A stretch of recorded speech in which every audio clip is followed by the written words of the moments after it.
Hello, I'm Emily from Mac-Talla Tutoring, and today I am going to try and answer a question which I get asked quite often.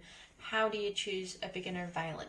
Well, it can be quite overwhelming. There's so much choice and there's so much jargon, so I'm going to try and simplify it down to just the main things you need to think about for beginners.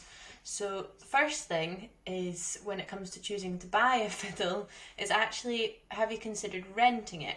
If you're not sure if you're going to enjoy it, or if you're choosing a really small fiddle like for a child or something, then actually sometimes you're as well to get borrow one or hire one. There's some really good schemes where you can kind of pay towards ownership of one at the end, or your local fiddle workshop or teacher might be able to hire one out too. This is especially good for kids because they grow so quickly and you'll go through all the hassle of choosing one and then they'll need a new one. So if you've considered that and decided that buying is right for you, then the next step is to work out the size of instrument that you need. So again, you can ask a teacher for help on this. It's really important that you choose the right size of instrument, even if you're almost ready for the next size up. If an instrument is too big or too small, then it can make it really difficult to learn, and that's especially difficult for beginners. You don't want them to feel like the fiddle's any harder than it already is when you're getting started. It can also cause injury.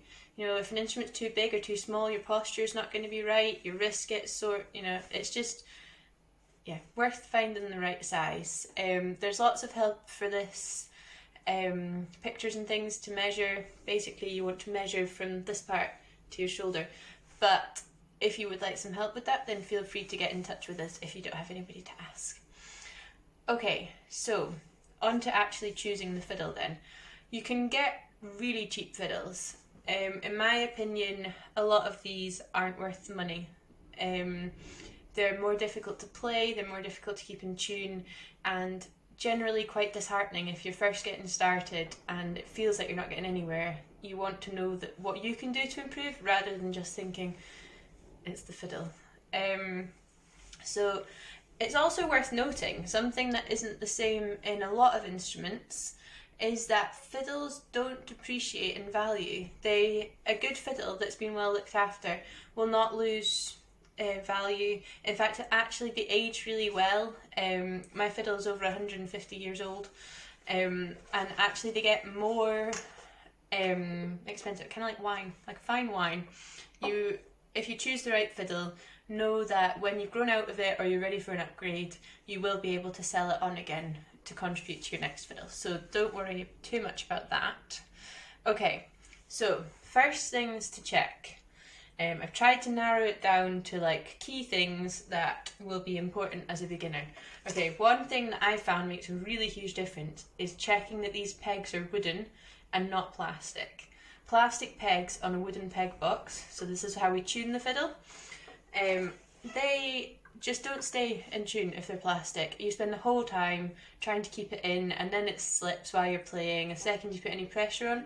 So wooden pegs. Okay, that's the first thing.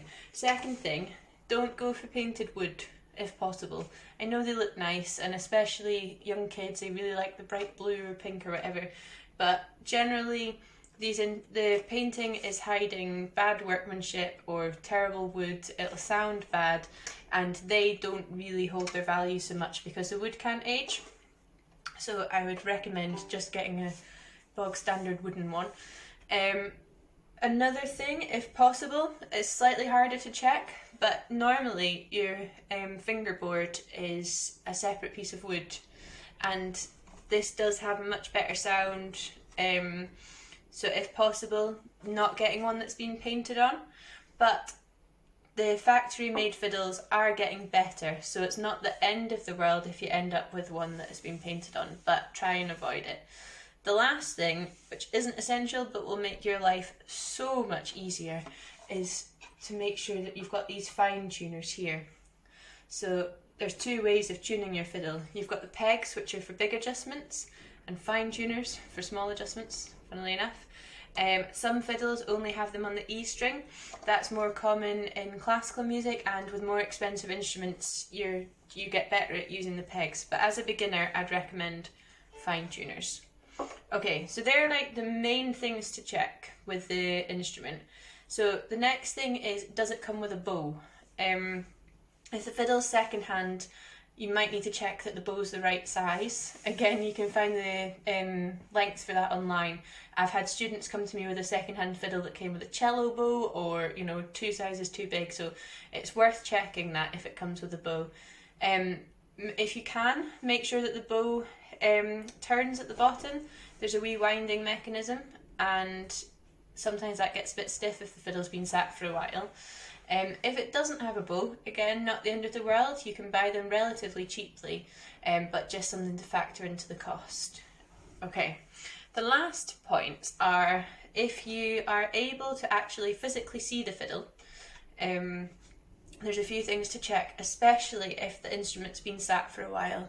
If someone's had it in their cupboard or in their shed, I've had ones like that too, and you are not sure where the common fail points to check are. So the first thing is, from the top of your scroll, the top of the fiddle, to this peg in the bottom, that should be a straight line. So it's literally just a case of like holding it, looking down. That should be in a straight line. You don't want any bending in any direction, especially kind of forwards and backwards here, because that means that the something's not right. The action's not right of the fiddle. Okay, also cracks. So really common places that the fiddle separators where the seams have been glued together, especially around the chin rest where this peg is. On the inside and here, in fact you can see mine's had a few repairs. And kind of round here. So any splits where the seams have just separated, again, not the end of the world because they are easily sorted, but you need to factor that into the cost because you'll have to get that professionally repaired. Any cracks on this bit of the fiddle, write it off. This is the bit of wood that makes the fiddle sound. It's the soundboard, I suppose. And so cracks on here are a big job to repair, generally very expensive, and only really worth it on very expensive fiddles. You can tell if there's been cracks, you can kind of give it a tap. You should be able to hear where there's bits broken if there's not obvious, and also if there's any creaking, if you gently press it. So once that's fine, you're happy, there's no cracks, there's nothing you can't repair, there is a sound post inside the violin which is seated just under the bridge somewhere, usually on this side, about here, just behind the E. So you can see that just by looking into the F hole here. Make sure the sound post is upright. If it's down or if there isn't one, then again you'll need to take it to a luthier to fix it, so you'd need to factor that into the cost. Okay, so just to recap, because there's a lot of information.